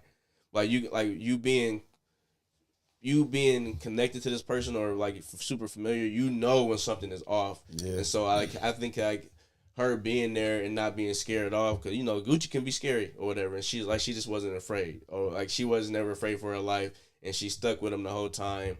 And I believe she was able to round up hella security guards and some of his friends to pretty much kidnap him to take him to the hospital to get him a diagnosis, because he wasn't trying to go, talking about like literally fighting niggas, trying not to get put into the car type shit, you know what I'm saying, trying to jump out the car type shit because he didn't want to go. But once they got him in there, got him diagnosed, he started to like I said, which people say all the time, nobody can make you change. You have to be the one to do it. And he absolutely said that in his interview with the Breakfast Club. Like, I was the one to eventually sit down. Like, I got to change. I'm about to have these kids. I don't want my kids looking at me like this. I don't want to have these episodes in front of my kids. It was enlightening to see Gucci talk like this. You know what I'm saying? The Breakfast Club is be A1 with their interviews. So they're asking them all like the dopest questions and whatnot. And he just genuinely asking them about it. And they even brought it down to the verses. You know what I'm saying? Like, what was that process like, knowing your mental state and stuff like that. And he definitely tweaked out a couple times. He shouted out Jeezy because how Jeezy like kind of like didn't take it there. You know what I'm saying? He didn't play the stay strapped. Because that probably would have been like a crazy trigger. Because he said after the verses, he would never perform So Icy again. It's not happening. He's never going to perform that again. I forgot what the other one. I don't say Black Tea. I forgot what the other one was, but it's another diss song that he would never perform because it's triggering. So he said that after that, niggas not getting it no more. So the verses was the last time you ever gonna see that ever happen, which just makes it even more iconic. But yeah, like he grown. You know what I'm saying? Like he definitely is in a different place, and I think because of his wife holding him down like that, it's kind of like, thank God, you know what I'm saying, that she was there, because if not, he would have been victim to people surrounding him, because even when he went down, people was robbing him. You know what I'm saying? Taking advantage of his situation, and she over there like letting them know like, hey, niggas is robbing you. But he also said that he also took accountability for him doing a lot of shit to niggas too, though. He wasn't just saying like niggas was robbing him. Like, he was saying like, I was fucking niggas over, and niggas was, you feel me? Like, niggas didn't give a fuck about me. He said he apologized to a lot of niggas. Some niggas accepted his apologies, and some niggas was like, nigga, what you said was crazy. You feel me? So like, he taking a lot of accountability, and he just like Bryce said, he just he just sounds really mature. Like, you feel me? Even like you said, when he was discussing the verses and shit, he was like, he could have took it there. He gave Jeezy his credit for being the bigger man that day. And he even said, like, man, like you said, he'd played Stay Strapped, it'd have been up in that motherfucker. And he even said he had a gun on him. You feel me? Like a minute ago. So like for me, like that's maturity, and just like Jeezy said, a lot of niggas, especially these young rapper niggas, bro, they grew up listening to Jeezy and Gucci, and they seen what they went through, and they mimic that shit. You feel me? It's like that's what they want. They see the Gucci, you feel me, Jeezy, they both big, you feel me, big up on the rapper scale or whatever. Especially if you're talking about some gangster shit. Yeah, he's accepting the title of OG. Yeah, I think he mentioned. I forgot. I guess the song is called Pills. Like one of the songs that he kind of regret because he got it being he was a part of it being cool because he said even when he made the song. Wasn't that him that did Pill Poppin' Animal? I don't know. Wasn't that Gucci? I don't know if it was. They made it seem like the song was called Pill Poppin' Animal, Syrup Sipping Fiend. I'm pretty sure that was Gucci. Whatever. Either way, he was. How long ago was that he got diagnosed and kidnapped and all that? They didn't really give a time reference like that. It was clearly a minute ago because he ain't been in the zeitgeist of anything since the verses and before the verses. We ain't heard. I wonder if he got diagnosed after the verses. No, this happened a minute ago. Like I said, this is definitely around the time after the ice cream shit happened because they had to try to learn how to keep him from his phone and social media because he was crashing out. So he was diagnosed, but he just wasn't taking care of it, pretty much. Yeah, so, basically. But it's a process. Like you said, it wasn't just because I can take you to the hospital, you get diagnosed, don't mean like, okay, I'm about to be on the straight and narrow. It happened a minute ago, and they've been on the process of getting him straight. I asked that because even when he went to jail that time and he came back, it just seemed like he was more positive and he was in shape, and you know what I'm saying. That was the beginning of it. Yeah. Okay, so that's why I was just wondering, like, what was the timeline for that? Because it seemed like he was doing cool Gucci shit. He was like, that was kind of annoying because it kind of diminished what he was working towards. Yeah. So Also, I think that's love to the change that you're making too. Also, I think we should acknowledge too how important a good woman is in your life, especially like in the situation he was in. Nigga went down for what, like 8 years or like how long? What he said he gave her $2 million when she like $2 million, and when she came back he had like 10 or some shit. So she like. So she ran it up, and she didn't have. And see, that's the thing. Like what y'all was saying, like she held him down and was like, you know, wasn't scared and stuff like that. Like she didn't have to do that. You know what I'm saying? It takes a certain type of person to hold you down like that and to be willing to even just put up with the shit. You know what I'm saying? So that's love. That's love wasn't about to leave, even if he threatened her, said all the crazy shit. That's why everybody getting on Remy head for how she did Pat Poose. Yeah, she did. That nigga did not have to hold you down. And then when you got out, you go to the gutter. But like, come on, bro, let's be real. Like, you go to a battle rapper that Pat Poose knocked out. Pat Poose, it's crazy. Well, y'all ready for this versus? Yes, sir. So we getting a little bit deep into time. Yeah. All right. Let's see. Whose name is Time? Here you go, bro. So we got Nickelodeon versus Cartoon Network. It sounds like said Nickelodeon for some reason. This Nickelodeon is about to be a good one. It sounded like there was no CK. It seemed like there was G's. We got Nickelodeon. That would definitely be a funny ass period. I promise you, it sounded like he said we got Nickelodeon, all black characters. We got Nickelodeon and Cartoon Network. What? So we got Nickelodeon versus Cartoon Network, and we're gonna go from 1995 to 2005 in that era. That's why it's gonna be, like I said, some caveats. I'll go cartoon for cartoon. So we'll go back and forth, and we just we'll vote. You know what I'm saying? And after that, we'll kind of throw in some some input or whatever, like we do. Yeah, like exactly like we do. So with let me see, with Nickelodeon, the first one we're gonna start off with is you know what? We're gonna go Real Monsters. Right? What? Versus, let me see, Wild Thornberrys. That's both Nickelodeon. That's both Nickelodeon. Dexter's Laboratory. Oh, fuck. Which I got Dexter's Laboratory with that one for versus Real Monsters. What was the first one? Real Monsters versus Dexter's Laboratory. That's a good one though. Yeah, that's a good one. I'm gonna go with Dexter's Laboratory too. Yeah, I loved All Real Monsters, but I fucked with Dexter's Laboratory. For me, I'm gonna go Our Real Monsters. I'm gonna go Our Real Monsters. Switch it up. Next we got for Cartoon Network, we got Johnny Bravo. That's my nigga. And then we going. Oh, hold on, my bad. He was a real shooter. Hey Arnold. That's easy. Hey Arnold. Hey Arnold. Yeah, It's Hey too Arnold. easy. Hey Arnold, bro. All right, so I thought these were difficult. we're gonna go Angry Beavers for Nickelodeon.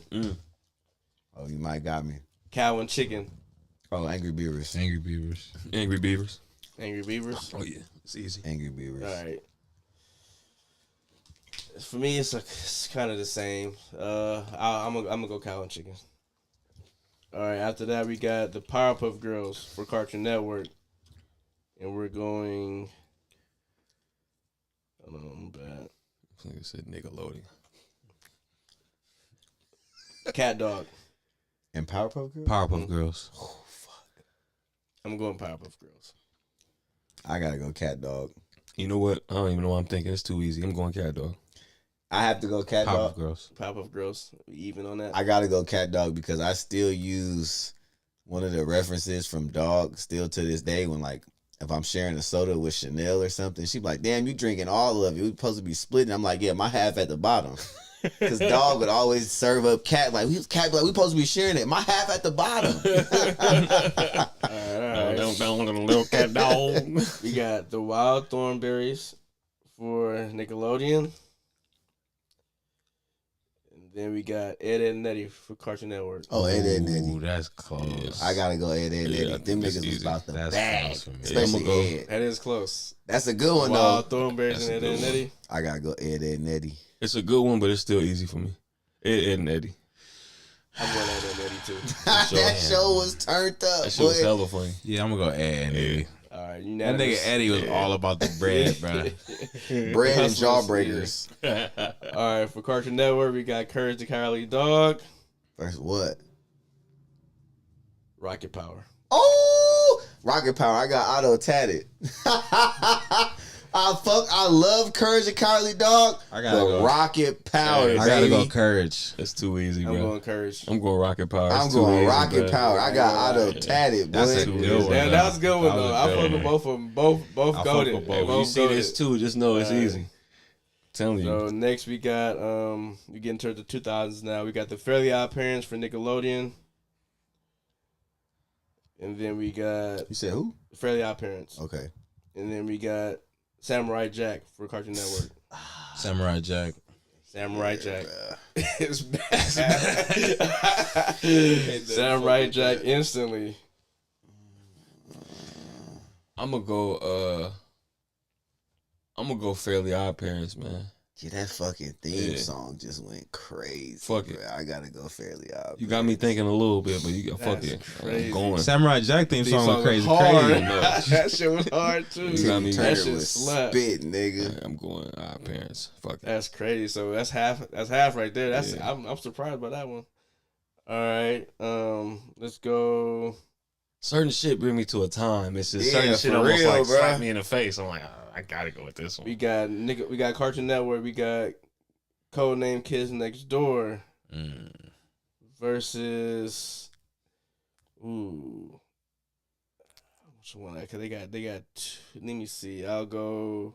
The more popular one would be Invader Zim. Oh, Invader Zim. Codename Kid Next Door. Codename Kids Next Door. I'm going Invader Zim. I'm not gonna lie, I didn't fuck with either of them. Fuck. Invaders in. I don't know. All right. So you didn't watch either I one? didn't watch either of them. I Okay, fucked with okay. Invader Yeah. Zim. All Yeah, right. I didn't want to fuck with either. So we got Jimmy Neutron versus The Grim Adventures of Billy and Mandy.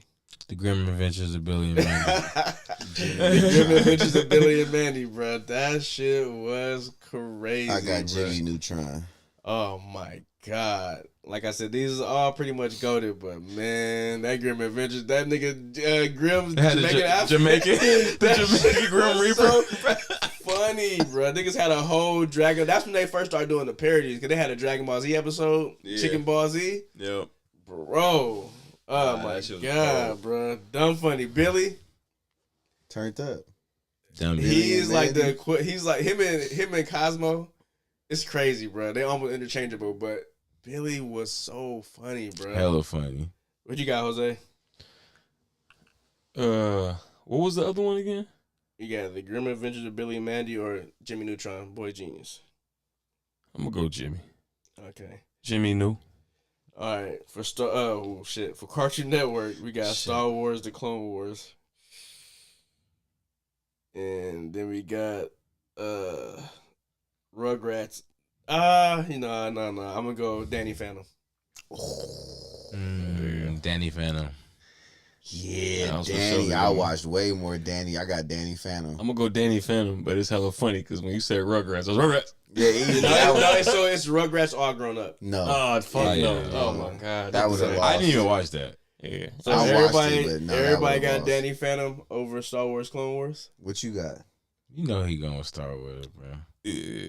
I love Danny Phantom, but I'm going with Star. This is the animated one, I believe. This Clone is the Wars one. was saucy though, but This is the first iteration. They show.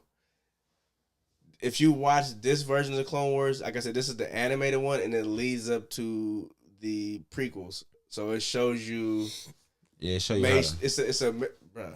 It show you like Anakin, like basically Before they show him, it show him like him doing some battles before he transitioned or turned. They got Mace Windu fighting an entire army of droid. No, Ahsoka not in this. She not in Clone Wars. No, this is the animated one. So this is one before it turned into like CGI. This is the first time they did it. Oh, so this animated. one leads straight into the movies, bro. Okay. So in the episode, it leads into episode 3, where the Revenge of the Sith. So in the beginning of episode 3, when they're trying to go save Palpatine off the ship being captured by Dooku. It showed you leading up to that. Yeah, I do remember that. I do remember when that came out. Oh, I didn't watch that like that. Okay, yeah, no, it was fire. It was fire. All right, this is the last one for Cartoon Network. I mean for Nickelodeon. Avatar: The Last Airbender, and we're going. Let me see. Yeah, I don't think I can't. Okay, I'm gonna have to go with the most popular one out of these guys is gonna be Foster's Home for Imaginary Friends. Airbender, nigga. Last Airbender, bro. It's not even close. I'm a bend the air, man. Yeah. All right, that was from 95 to 2005. So we'll probably we'll probably fuck with it through the eras, you know what I'm saying? Because there's so many, and like I said, y'all might have to even look up some of these because I remember majority of them. Because y'all remember What a Cartoon? That sound. Why does that sound? So familiar? What a Cartoon was on Cartoon Network, and it was like it was almost like Nick at Night type. You know how Nick at Night had shows under the title. Yeah. Under the title of What a Cartoon, you had the prequel to Family Guy. It was the original concept of Family Guy, and I made a clip about this. So it was Peter and Brian. They had a cartoon together. It was literally the same characters, but it was under the What a Cartoon. But it wasn't the same as Family Guy. So this is what Seth MacFarlane started the idea. But I remember watching the show or whatever. I'm like, oh, then that's crazy because it's the same voice as Peter and the same voice as Brian. And Brian is a brown dog, and Peter isn't fat, and they live together in an apartment or whatever. What the fuck? Peter goes to a pet shop, and he wants to get a dog, and Brian is talking in there, and he gets Brian and brings him back to like the crappy apartment, and they kind of like they just hang out. Like it was cool, but that was the first time he introduced the characters that Family Guy was through What a Cartoon. But I remember watching that series. It would come on like it was. Like it would say what? Cartoon. It was clean. It was hella shit under it. Just like with the Cow and Chicken, they had I Am Weasel and the Justice Friends. What was the other one? Baboon. That was Iron Weasel. That was Iron Weasel with the baboon. Yeah. But yeah, so like I said, y'all might have to look it up. You know what I'm saying? I think I made a clip. I want to now. I damn near want to show y'all the clip that I made because it's been hella long since I seen it and I came across it. I'm like, damn, that was my first experience with Family Guy was through What a Cartoon. I made a clip a minute ago. I'm gonna see if I can find it real quick. That's interesting. I didn't know that. Now, if I show you, you're gonna probably remember. That's what's so crazy. I got this shit almost done too. Okay, here you go, right here. We all know Seth MacFarlane. We all love Family Guy. But did you know it got its start on a show called What a Cartoon? And the show was called Larry and Steve. Don't believe me? Check out the clip.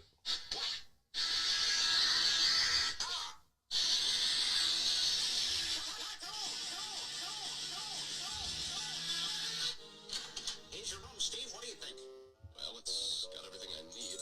TV, light, bed. Oh, great, you're all set then. Well, at least the bed's okay.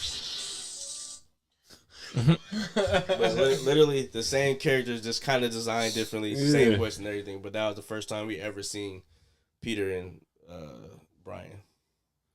That's hella funny. That's interesting. Little history for you. Yeah. The more you know. The more you know. Snapple facts. For real. Oh man, I got this shit ready too. what's that? What you told me to get ready earlier. Okay, so I got columns for everybody's name too. Okay, for the next few weeks, we're gonna be doing the NFL. We're gonna be Well, I guess we can kind of bet on it. We're gonna give our predictions of who's gonna be winning on Thursday and Sunday night for this week coming up, and we'll kind of talk about it. Oh, next Sunday week. night. I thought we were doing Thursday and Sunday. Right? Oh, you said Sunday night. That's different. Sunday. It's the entirety of Sunday. No, Sunday night is one game. Sunday is all the games we mentioned. Well, the lingo is when you say we talked about this before. When you say sit a certain way, it throws it off. Yeah, because Sunday night is like a big ass deal. Like Monday night is just like Thursday night is. Oh, well, like I said, we'll do the. I was like over here writing it. I was like, wait, hold on. Yeah, no. We're doing all the games. Got you. All right, so you'll call out the games, and we're gonna each say who we think is gonna win. Yep. Those games, then we'll move on. So we'll try to make it quick as possible. Make it nice. Let us know when you're ready, big dog. Nice and fast. I'm putting this last one down. Chat, if y'all want to chime in on this, let us know. Like I said, write it down. Who y'all got? We're gonna see who got the best predictions for next week. I will have all the tally and everything already, and I'll tell everybody what their score is and all that good stuff. Hold on, just pick your team. We don't gotta go into no discussion. Just pick your team. Who you think gonna win? Washington at KC is the last one. All right, I'm ready. All right, tell us what's the first game we got. All right, so tomorrow, Thursday night football. We have, let me make sure I got this right. We have Minnesota at The Chargers. The Chargers in LA. Who y'all Stacks. got? Stacks. I'm gonna go Chargers. That's interesting. I'm gonna go Vikings. Yeah, I'm gonna go Vikings. All right. Minnesota. I'm betting with my heart. Minnesota. It's in LA. Rapid fire, man. Come on, man. Fuck, Rapid fire. bro. Who's QB in from Minnesota? It's probably Carson Wentz. I'm gonna still rock with. I'm LA, man. They gotta fucking turn it on at some point. Yeah. I'm gonna go Chargers. We got next. And then we got Giants at Philly. Oh, rematch? Yeah. Revenge game? Giants took the last game, by the way, by surprise. Philly. Yeah, I think Philly gonna pull it off. I'm gonna go Giants. You think they gonna back them? Yep. You don't know what the fuck. He just you said Philly? Yeah, I said Philly. And then Bryce said Giants. Mm-hmm. Al, you said Philly. I'm gonna go Philly. And then we got Chicago at Baltimore. Marmar? They said Lamar may not play. I don't know. Hold on. This actually makes a difference. Hold on. Let me see That something. makes a big That makes a big ass difference. If Lamar's it says he returns to practice for the first time to suffer a hamstring, but it's still TBD. Chicago. Yeah. If Mar doesn't play, I got Chicago. I got Chicago too. All That right, makes a everybody big said, ass difference. Everybody said Chicago. Bryce said Chicago. Al said Chicago.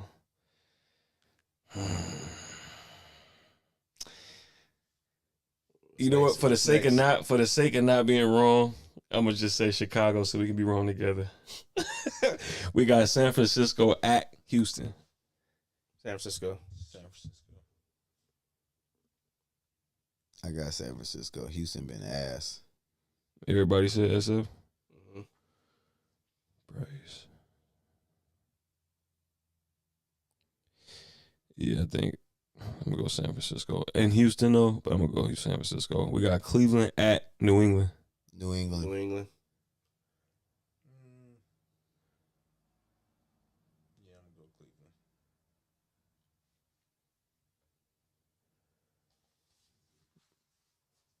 Cleveland. Everybody New England except Al. Al said Cleveland. I'm definitely going New England. What's up, Chop? Chop, what's happening? I said New England. All right, we got Buffalo at Carolina. Buffalo. I'm gonna just put all Buffalo. Yeah. Miami at Atlanta. Atlanta. Don't play yourself. Al, who you got? Yeah, don't play yourself. Didn't Tua just get benched? Who's their backup? He got benched in that game, so I'm pretty sure he'll start. But their backup is Quinn Ewers, rookie. Atlanta, don't play. Hey, we got the Jets at Cincinnati. Cincinnati. I got Cincy. Hey, Joe Flacco. Cincy. All right, we all going at Cincy. Jets are ass. You know what? Fuck it. I'm gonna go. Some Al says. Bryce says Cincy. Everybody says Cincy, right? Al says Cincy. I'm about to go against the grain because these niggas got to win at some point. I'm going Jets, Jets, Jets. And I got Tampa at New Orleans. New Orleans. So the only thing, Baker might not play. What? He's dealing with a hamstring or a calf I'm going injury right Tampa. now. If Baker plays, I'm going Tampa. But if Baker don't play, Nah, fuck that. New Orleans, bro. No, fuck that. So y'all got. Nope. I got Tampa. 'Cause I think Baker. I just said we did the same thing with the Chicago and Baltimore game. You got to pick right now, bro. I just said it. I said the same thing. It's a knee injury. It looked like, man, he gonna play. Fuck it. It's Baker, baby. Who you got? If Baker plays, I got Tampa Bay. You got to pick one. You got to pick one. Yeah, Though. come on, that's the whole point. They said it sounded like he's practicing. Baker. I'll He go might Tampa probably Bay. questionable. Yeah, he is. I only know because I got him on my fantasy. Yeah, so if he's questionable, I'm pretty sure he'll play. He'll be all right. You got me for NL, right? You got the Saints. Yeah.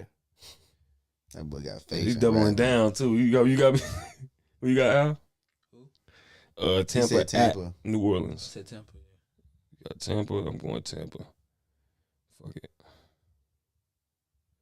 We got Dallas at Denver. That's Denver. gonna be a battle, boy. Dallas. I got Dallas. Dak is on one right now. I got Dallas. Y'all both got Dallas. Al got Dallas. Bryce, you got Denver, right? Mm-hmm. Al got Dallas. I'm gonna go with Bryce. Say go. Denver? Yeah, I'm gonna go with Denver. Defense wins for me. Tennessee at Indy. I'm gonna just put mine down Indy. real quick. Indy. Stacks said Indy. Al got Indy. You got? You going with Cam Ward now? #1 draft pick. Bryce is such a girlfriend, bro. It's like hilarious. He be having them girlfriend. Who is this? Are we on offense? Are we on defense? I'll go Tennessee. Fuck it. See, I knew he Hey, was make gonna sure we pick keep him. up with the chat too. You know what I see? Yeah. Who you say? I told the chat to write this shit down. Yeah, Make sure y'all write y'all shit down. I'm gonna write y'all shit down too. So we gonna hold on. Who you got? I said Tennessee. Such a girlfriend. Oh my God, I'm here for the Super Bowl. It's for the snacks. Green Bay at Pittsburgh. Give me the Steelers. I already know.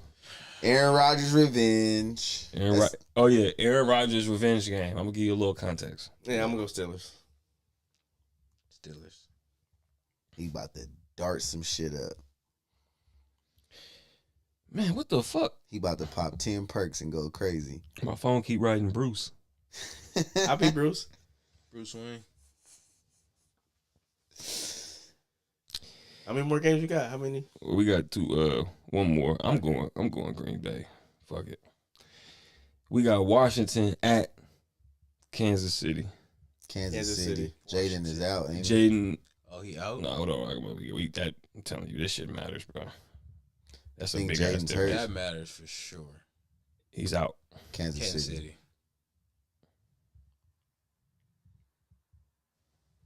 Yeah, I can't wait to see what happens. Who you got? Stacks? I mean, Bryce. I said Kansas City. Kansas City. Everybody got Kansas City.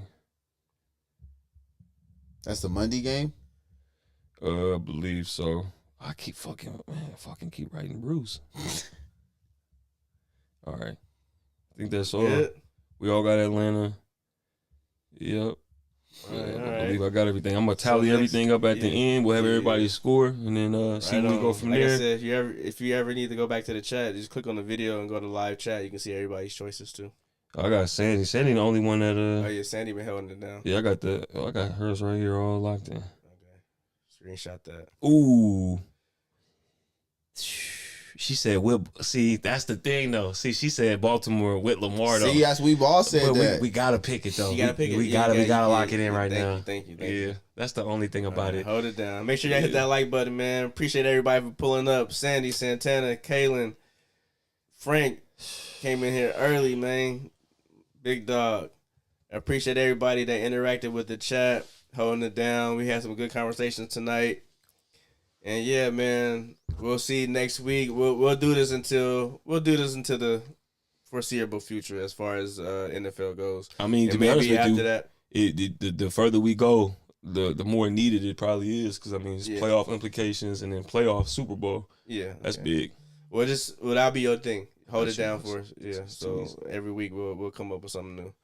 Appreciate everybody for coming through. Make sure y'all hit that like button, and it absolutely helps the video. And if you can share it out there, help us build the community up, get more views in here, help out with the conversations. And if you watching and don't input on the chat, holler at us, man. It's good. We interact with the chat. We like to talk to you, everybody.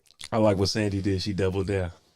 And right on Sandy for the super chat. Some people just don't want. They just don't want to create an account. I know. Hey, and also too, because some of my coworkers be like, oh, bro, that was hella funny with y'all. I'm like, why didn't you say that? He was like, because when I go to leave a comment, it tells me to create an account, and he was like, also, I don't feel like doing that. Another thing that needs to be said real quick, besides that, people are watching YouTube on their fucking browser, bruh. Download the goddamn app, bro. Because I swear, because I've talked to a few people, they like, I can't, you could leave comments. Where the comments at? I can't see the chat. I'm like, what you doing? And they pull it up. Let me see it. They go straight to their Safari. I'm like, bro, get the app, bro. 2025. Man. What? Hey, what happened, Bryce? No iPhones, mask though. this week? Apple products. Yeah, I didn't do it. No mask, boy, broke his chain, bro. No mask. Oh, yeah, next week. Next week we getting dressed. He the ice cream man. You know, no announcements for next week? Be ready? It's gonna be a regular stream, but I mean, hopefully we all can come with a costume. That's See, we was supposed to do the group shit, I thought we was doing a group shit. I thought we was doing an orgy. And now this That doesn't get a pause, but when he says right up my alley gets a pause, get the fuck real, man. Hey, get the fuck real, bruh. Yeah, we eat pussy over here, then. Probably eat ass too. That's your fault for keeping it running. Y'all couch. Somebody already admitted to eating ass. Not me. I'm definitely against that. Not I.